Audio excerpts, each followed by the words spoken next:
അത് നിവൃത്തിയാകുമെന്ന് പറയുന്നു. 19 വചനത്തിൽ വായിക്കുമ്പോൾ, ആകയാൽ ഈ ഏറ്റവും ചെറിയ കൽപ്പനകളിൽ ഒന്ന് അഴിക്കുകയും മനുഷ്യരെ അങ്ങനെ പഠിപ്പിക്കുകയും ചെയ്യുന്നവൻ സ്വർഗരാജ്യത്തിൽ ഏറ്റവും ചെറിയവനെന്ന് വിളിക്കപ്പെടും.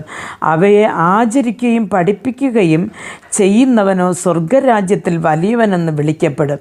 അപ്പോഴിവിടെ വചനം പറയുകയാണ്, ഇതിൽ ഒന്നിനെ മാറ്റുകയോ ഒരു വള്ളിക്കോ പുള്ളിക്കോ വ്യത്യാസം വരുത്തുകയോ ചെയ്യുന്നവൻ സ്വർഗത്തിൽ അവൻ്റെ ഫലം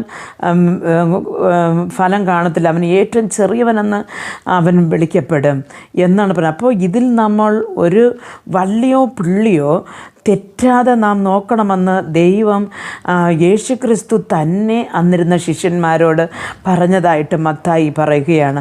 പ്രിയ ദൈവമക്കളെ, മത്തായി യേശുവിനോടൊപ്പം ജീവിച്ച ഒരു ശിഷ്യനാണ്. അതാ പറയുമ്പോൾ ഈ